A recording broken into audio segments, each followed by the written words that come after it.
अगर उनकी सारी चीज़ें जेन्युइन है, जब वो इंडिया से उन्होंने यूके की प्लानिंग करी तो उन्होंने अगर डॉक्यूमेंटेशन प्रॉपर थी, उनके एजुकेशनल डॉक्यूमेंट सही थे, विद स्पाउस भी अगर वो यूके में हैं तो वो न्यूजीलैंड जा सकते हैं मास्टर डिग्री करने। इवन दो उनकी मास्टर्स यूके में हो चुकी है, वो सेकेंड मास्टर डिग्री के लिए ऑप्ट कर सकते हैं न्यूजीलैंड में। Hello everyone, welcome back to our podcast again. तो बहुत सारे स्टूडेंट्स की इंक्वायरीज आ रही हैं, डाउट है कि हम अगर यूके से न्यूजीलैंड शिफ्ट करते हैं तो हमें क्या मूव्स लेने चाहिए। तो इसके रिगार्डिंग आज कुछ सवाल हैं जो बच्चों ने भी पूछे हैं एंड इवन की पेरेंट्स के भी डाउट्स हैं, तो हम सर से आज बात करेंगे। हेलो सर, कैसे हैं? बढ़िया जी, बढ़िया।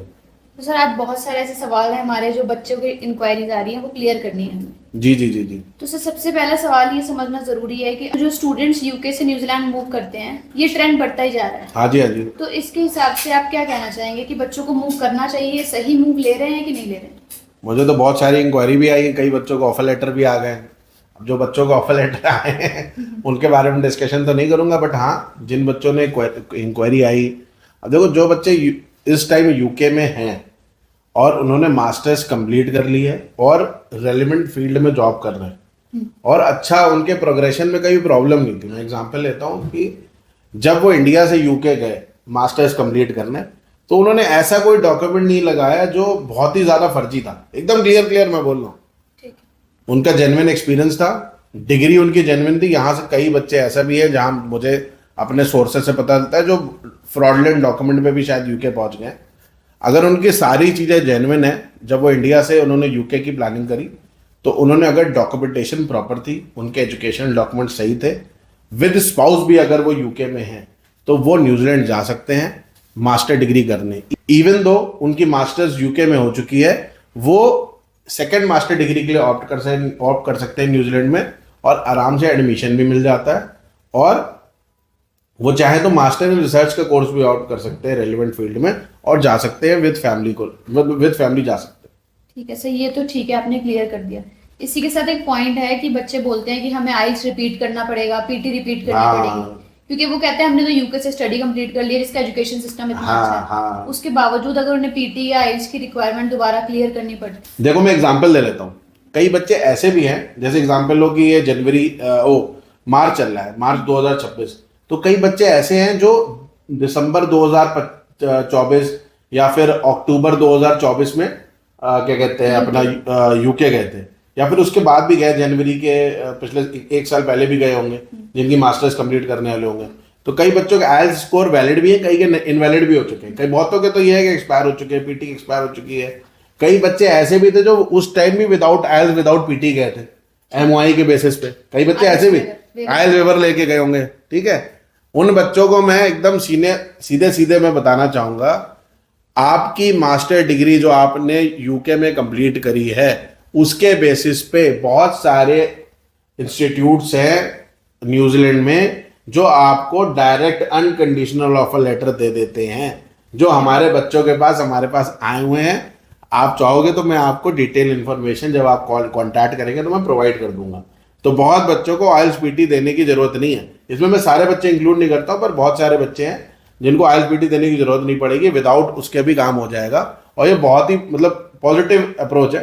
सर ये तो एडमिशन का आपने क्लियर किया है, लेकिन कभी कभी वीजा जब अप्लाई करते हैं लॉजमेंट के टाइम पे, तब तो देना पड़ेगा कि नहीं देना पड़ेगा? देखो ये मेरी रिकमेंडेशन है, मैं रिकमेंड कर सकता हूँ। देखो मैं हमेशा बच्चों को भी बोलूंगा कि देखो एडमिशन आपको मिल गया है ना, ऑनलाइन आप पीटी कर लो।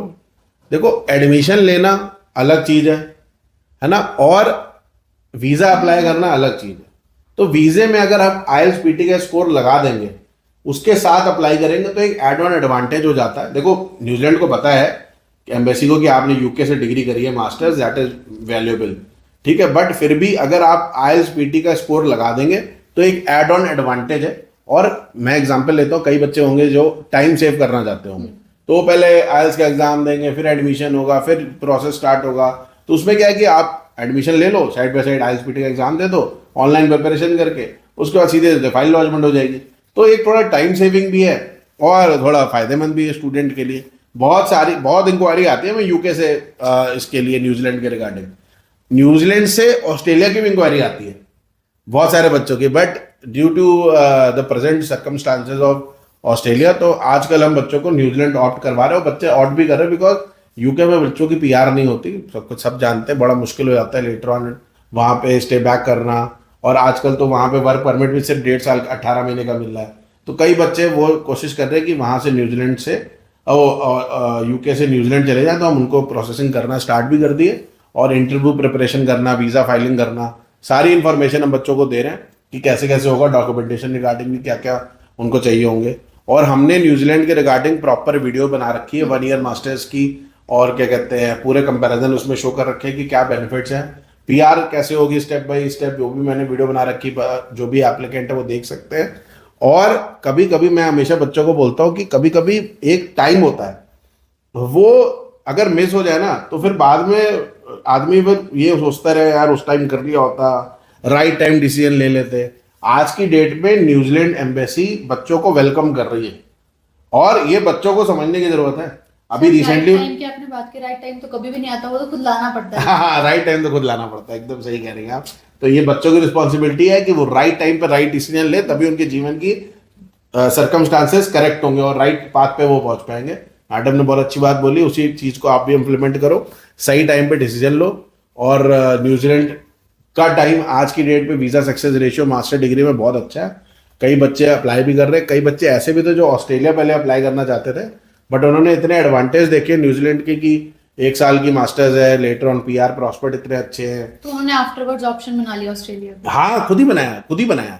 ऊपर से यार क्या कहते हैं, आप फीस स्ट्रक्चर देखोगे ना तो as compare to any other country ना, न्यूजीलैंड का फीस स्ट्रक्चर बहुत अच्छा है। न्यूजीलैंड की फीस स्ट्रक्चर बहुत कम है, उतने फीस में आपको अच्छा इंस्टीट्यूट मिल जाता है, क्रेडिट पॉइंट्स बहुत अच्छे हैं वहाँ पे। पता चला 1 साल की मास्टर डिग्री भी आपको मिल गई, 180 क्रेडिट भी मिल गए। तो इसके रिगार्डिंग हमारी टीम से कॉन्टैक्ट करिए आप। जो क्या कहते हैं बच्चे मेरे से कॉन्टैक्ट करना चाहते हैं मुझे कॉल कर सकते हैं, वरना कार्या मैम हमारे यहाँ जो मेन है, जो न्यूजीलैंड के केसेस हैंडल करती हैं, ये आंसर भले ही ना कर रही हो, क्वेश्चन पूछ रही हो, बट ये इनको मेरे से भी ज़्यादा नॉलेज है। तो जितने बच्चे भी चाहे हमसे कॉन्टैक्ट करें, यूके से डायरेक्ट भी मुझे कॉल कर सकते हैं। जितनी भी इंफॉर्मेशन चाहिए मेरी टीम से लें और अपना न्यूजीलैंड जाके अपनी फैमिली के साथ सेटल होने का सपना साकार करें। Thank you so much sir for sharing the real insights. तो आप भी इसी तरीके की वीडियोस के लिए हमारे चैनल को जरूर सब्सक्राइब कीजिए and hit the bell icon, ताकि आपको लेटेस्ट अपडेट्स मिलती रहे।